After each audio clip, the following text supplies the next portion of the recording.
Assalamualaikum warahmatullahi wabarakatuh. Perkenalkanlah, nama saya Fatih SPD, guru IPA SMP Negeri 1 Gusti Kabupaten Pati, PGB Angkatan 4. Pada kesempatan ini saya akan melakukan demonstrasi kontekstual modul 31A7, yaitu pengambilan keputusan sebagai pemimpin pembelajaran. Oleh karena itu, saksikan tayangan berikut ini.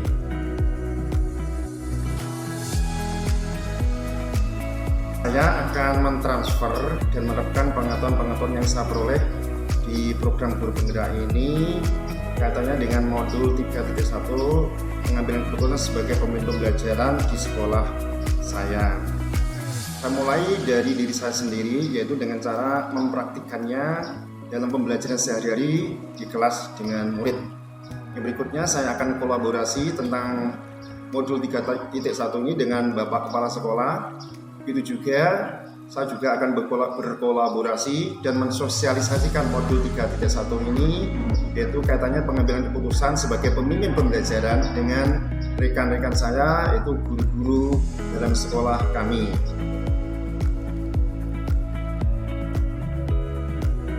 Langkah awal yang akan saya terapkan dalam pengambilan keputusan sebagai pemimpin pembelajaran, yang pertama, saya akan menerapkan 4 paradigma dalam pengambilan keputusan, yaitu individu lawan masyarakat atau individual versus community.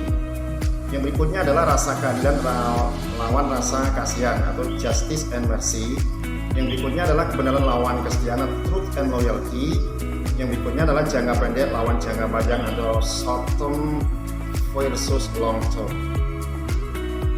Selain menerapkan paradigma dalam pengambilan keputusan, saya juga akan mengimplementasikan atau menerapkan 3 prinsip pengambilan keputusan yang terdiri dari berpikir berbasis hasil akhir atau yang disebut dengan end-based thinking. Yang berikutnya adalah berpikir berbasis peraturan atau rule-based thinking. Yang ketiga adalah berpikir berbasis rasa peduli atau care-based thinking. Kemudian saya juga akan menerapkan 9 langkah dalam pengambilan dan pengujian keputusan. Langkah yang pertama adalah mengenali bahwa ada nilai-nilai yang saling bertentangan dalam situasi atau kasus yang berlangsung.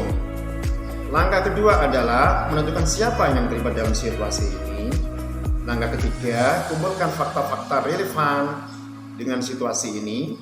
Yang keempat adalah pengujian benar atau salah yang terdiri dari uji ilegal.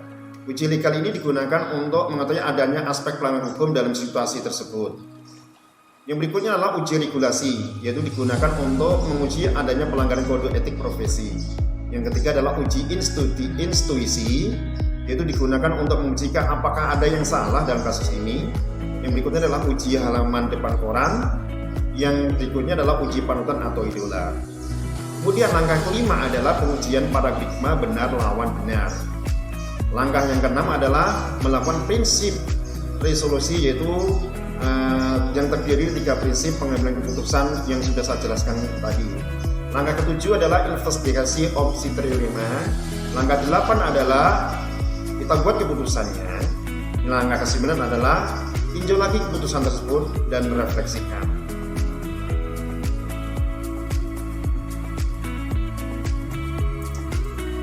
Saya akan mulai menerapkan langkah-langkah dalam pengambilan keputusan ini setelah saya melakukan demonstrasi kontekstual, yaitu dengan cara praktik dalam proses pembelajaran jika ditemukan kasus dilematika pada murid.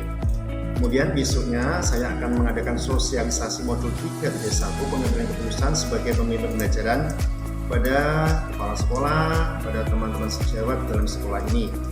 Kemudian minggu depan kebetulan ada pertemuan pengurus MGMP, saya akan melakukan sosialisasi juga kepada teman-teman di komunitas praktisi MGMP IPA SMP Kabupaten Pati.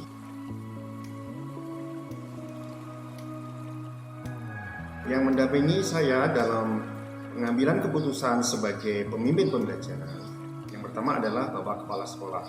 Beliau adalah sebagai kolaborasi saya yang pertama karena beliau adalah pemimpin instansi tempat saya bekerja. Dia punya pengalaman dalam pengambilan keputusan, sehingga saya harapkan beliau akan memberikan masukan-masukan positif dalam saya mengambil keputusan sebagai pemimpin pembelajaran. Yang mendampingi berikutnya adalah teman-teman saya, rekan sejawat partner kerja, yaitu Bapak Ibu Guru, yang nanti akan memberikan masukan-masukan positif juga sesuai dengan pengalaman-pengalaman beliau semuanya.